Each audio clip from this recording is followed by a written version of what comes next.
Welcome to the Future of Clean, where each week we talk with experts about how to go clean today so every brand can go clean in the future. The clean beauty journey is different for everyone. Indie brands have a clean slate, while traditional brands may adjust formulations or an ingredient sourcing strategy. Meanwhile, chemical suppliers may feel pressure to bolster their clean profile. How can we reconcile these stages? In this two-part series, we discuss strategies for embracing a spectrum of clean beauty approaches. Our guest, Nicole Acevedo, helped design the clean framework for Beautycounter, which was recently valued at over $400 million. Acevedo now helps other brands create clean and sustainable beauty through her firm, Elavo Mundi Solutions. Acevedo is a reproductive environmental health scientist with expertise on the health risks of everyday exposure to hormone-disrupting chemicals. Dr. Acevedo received her doctorate in molecular and integrative physiology at the University of Michigan. Do you have in mind an example or a case study where you've been able to help a brand better consider this? And if so, what are some of the strategies, or what are some of the specifics that worked well in that case? So, obviously the most clear and public is my experience with Beautycounter, and the proof is in the pudding in that sense, with the work that we did and that continues to be done there. Beyond that, I've integrated the strategies around how to develop to clean for all of my clients. And, my clients do span brands, individual brands, some retailers, as well as some raw material suppliers. So I'm really focused on expanding out through the supply chain, as I mentioned earlier, because I do believe that once we get all the partners on board, that's where we're going to have the best transition for all that are working within the space. And so, in terms of, once again, just refining a bit around the strategies that I use, it is, as I said before, it's about really having the client be very clear about what their role is, how are they serving the space, whether the space be the personal care space, consumer goods space in general, and how are they differentiating themselves, and how does clean play into that? And then, as I said, really working very intentionally to help them develop strong formulation guidelines that they then can take with them to any manufacturing partner, so that the standards are very clear and they are already there. It's a roadmap for how to make sure that everyone in the supply chain is working to this clean standard.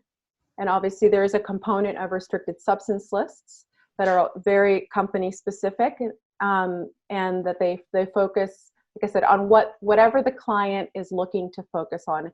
Some of those are, almost all of them have a regulatory compliance factor. It's a given. Of course. But then there are also some certifications that that folks are really interested in meeting. So it's about streamlining a process so that the brand client, or as I said, if it's another partner down the value chain or up the value chain, is able to really collaborate with their other members of their supply chain to meet these standards, so that it's not a reinvention of the wheel every single time. Because I know from experience that is the biggest frustration point, particularly for value chain members that are upstream. So the raw material suppliers, or even the product manufacturers, is, everyone's coming to them with different requests. How do they know? It becomes overwhelming. Right. So it's about, okay, let's narrow it down. Let's be very specific and ease the process for everyone along the value chain. I'm curious because it sounds like you have a very strong perspective on how to define clean. You obviously have experience with, streamlining the process of identifying restricted substances, assessing the supply chain, assessing your brand. Do you ever get frustrated, or do you feel that even though every brand's on a different place in the spectrum, do you ever feel like you wish you could just push fast forward and get everyone to the same certain principles? How do you reconcile that? Yeah, thankfully I don't get frustrated because I understand the extraordinary challenges of trying to move an industry forward in a way that it's never been One challenged person to moving the move industry has before. got some expectations there. Yeah. Yeah, no, I'm very clear. I'm not alone. There are others, very good folks in this space. That I mean, once again, Beautycounter, really a leader in this space. So, there are other folks like myself that are working with this very clearly in mind to move this better forward. Because at the end of the day, it's just about. I mean, it sounds maybe cliche, but we all just really want to get better products on the market as Mm. fast as possible. And making them from the get-go is much easier than trying to stay ahead of a regulatory action that might be coming down 5 years down the road, and being reactionary to that change. So that's really what I love, is the fact that when I really present the value proposition of taking a step back, even with companies that have been in business for some time. So it's obviously easier to be working with those that are just starting because it's a clean slate. Define the standards, get everything rolling, develop the relationships along the value chain much more seamlessly. But even for folks that are having to take steps back and reevaluate where they are, it's still adding to the bigger picture of every little shift helps bring us all toward a cleaner, better product space, which we're all reaping the benefit of. So I don't get frustrated. I see that it's an extraordinary challenge, and I welcome the hard conversations across the value chain.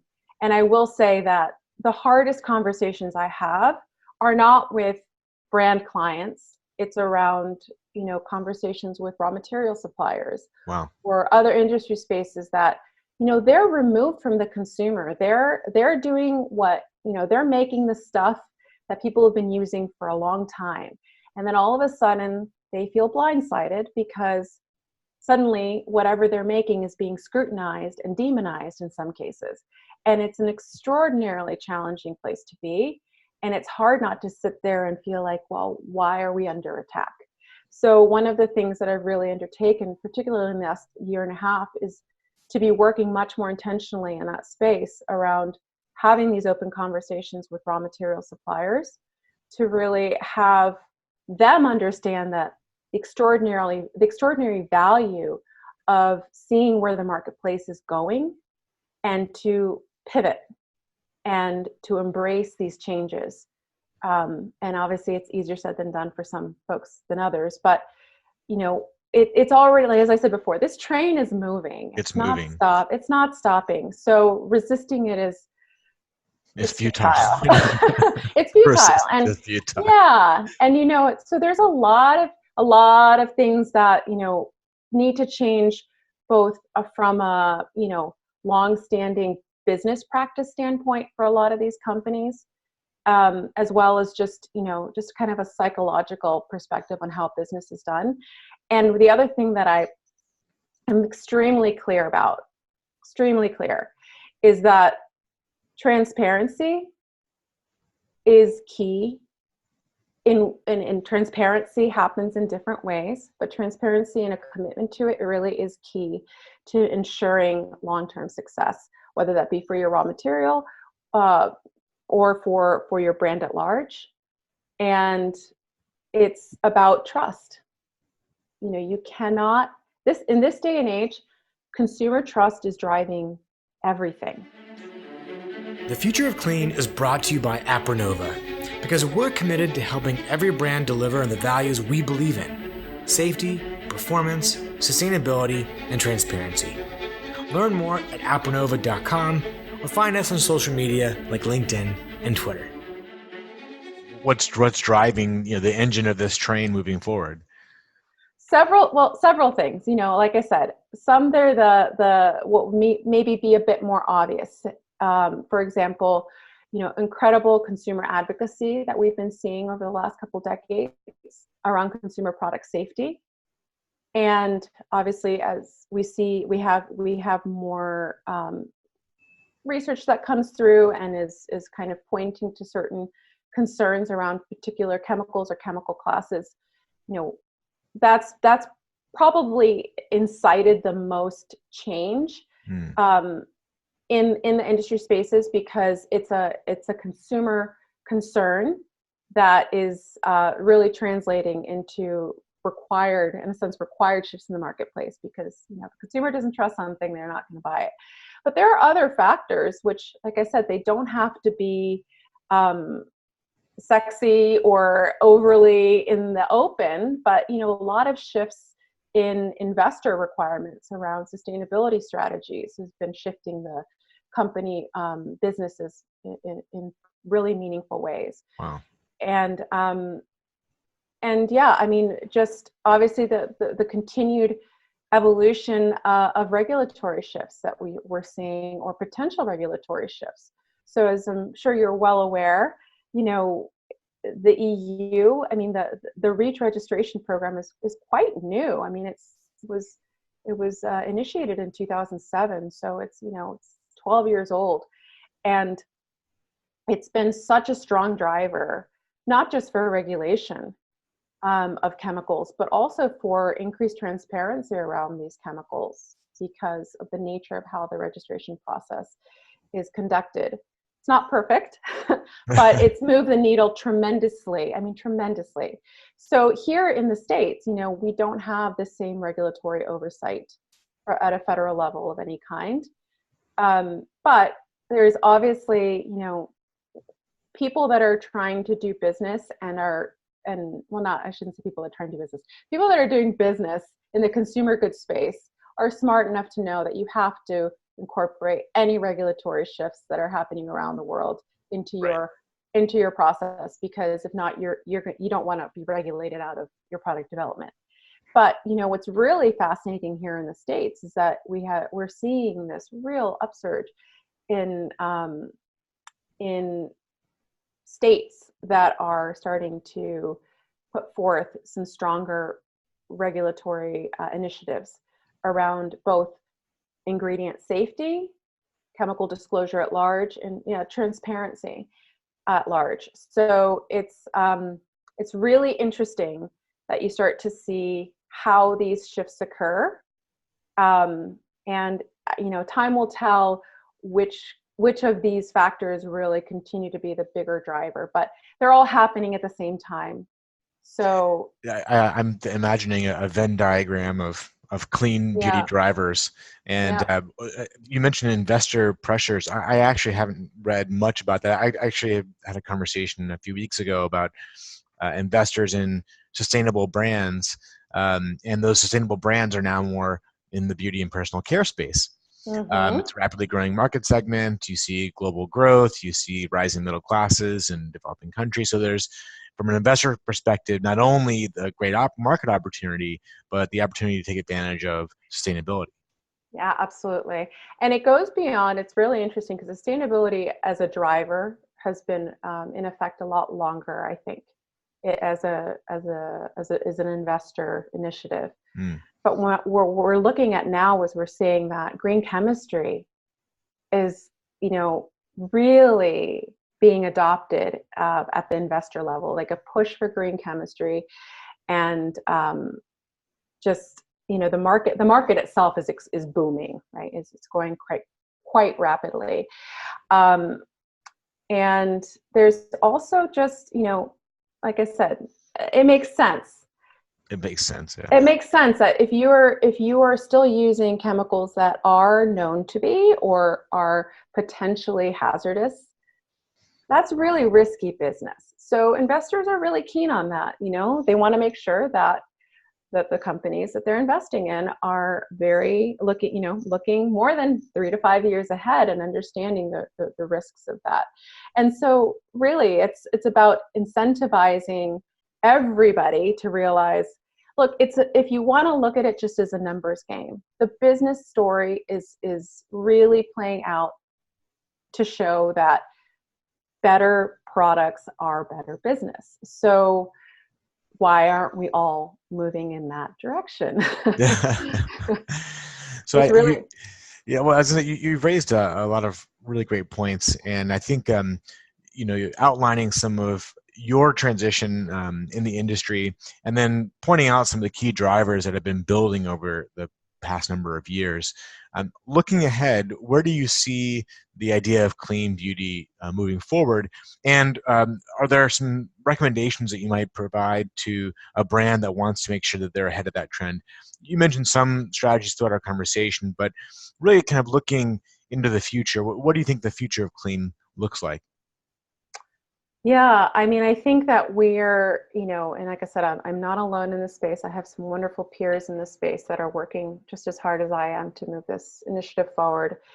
So it's about really understanding that it is a progressive, you know, we're working in a progressive space. And what I mean by that is that because clean isn't fully defined, at least not in a, you know, a internationally Or legal, accepted regulatory? way, yeah, or legal regulatory way, that those of us internationally that are working in this space really need to make sure that we're speaking a very similar language around what clean is, so that the parameters of clean and formulating to clean does not get diluted, or do not get diluted.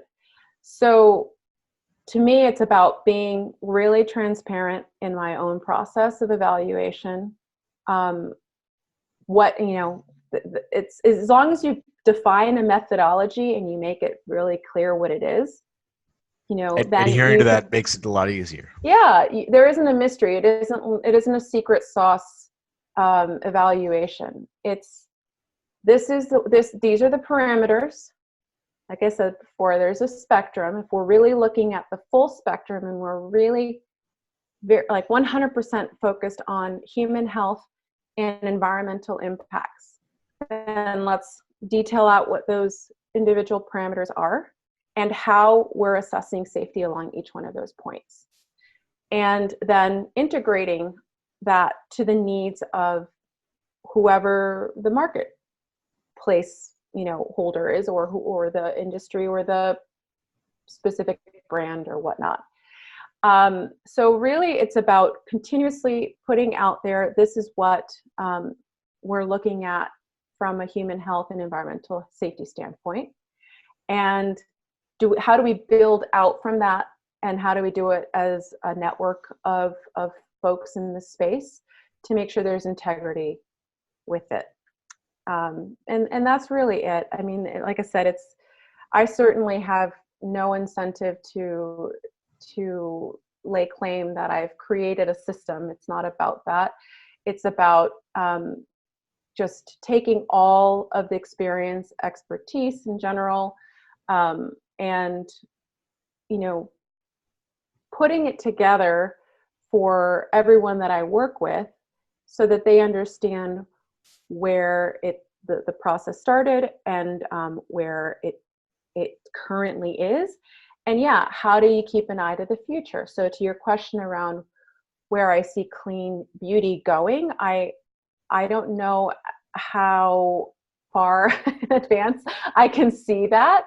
But what I do see is that there's already there are really strong initiatives in place across all different areas of the value chain that I think are helping move that needle really strongly, so that we're not going to have to be wondering, is this ingredient okay? You know, my hope is that 10 years from now, we'll have so much more clarity on the nature of every single ingredient that we use in our consumer goods, that this is almost a non-issue. It's a non-issue. That's my I mean, dream, and at it that sounds point, we'll silly have. from a business standpoint to say that, but I honestly say, like, that's my goal, because we already see that when you incentivize everybody to push out of the comfort zone of just doing business as business has always been done, then you have to innovate. And maybe you have to innovate if you're a raw material supplier, maybe that means you have to shift your entire manufacturing practices to now move into this space. But if you look at where that is going to lead you, in the long run, it's a benefit to do that. It's a short-term pain point, but moving you towards something that's really going to be meaningfully, will build your business up meaningfully. And so even for, once again, even if we just focus like on the clean beauty space, so when you look at indie brands and compared to multinationals or even large retailers, that some of those have come out with their own in-house brands, it looks like, wow, there's a lot of competition. How do you stay ahead and make sure you lay your claim? At the end of the day, the consumer is not going to be as focused on doing a pairwise comparison between one company's product and another company's product based on specific ingredients. That takes a lot of work, and quite honestly takes expertise and a lot of folks have or have the time to delve into, right? So right now it's like I said before, it's trust. So how do you ensure that trust is established and that you are able to continue it long term? That's where any brand, any retailer, any company, whether you're small or large, has the ability to really build on their consumer trust by showing their hands, like showing where they've been, showing where they, acknowledging the shifts that need to occur in a public way, and showing a roadmap for how they're going to make sure that they're going to continue to do business better. Full stop. So, Nicole, it's been really fantastic to speak with you and to hear your perspectives on clean. I think your impacts, both with one brand and now with many brands coming forward, are going to be well received. And really thank you for taking the time. I would love to have another conversation with you and work with you about defining that definition of clean and making sure that we can create that framework so that there is full transparency around it and common ground around certain principles that all brands can really strive towards. So we really look forward to hearing more from you and to supporting your work and helping brands across the world go clean. Thank you very much, John. This has been a really great conversation, and I very much look forward to staying in touch and being a resource in whatever ways I can to you and your Fantastic. team, and to clean at large. To clean at large. Great. Well, thank you so much. I really appreciate it. Yeah, my pleasure. Take care. Bye-bye. Bye. Thanks for listening to The Future of Clean. We've now reached thousands of listeners across the world, and you can chip in. Make sure to subscribe on iTunes or share with a friend and colleague. You can also visit us at thefutureofcleanbeauty.com and contact us about a topic you'd love to hear about to help make clean beauty all a beauty.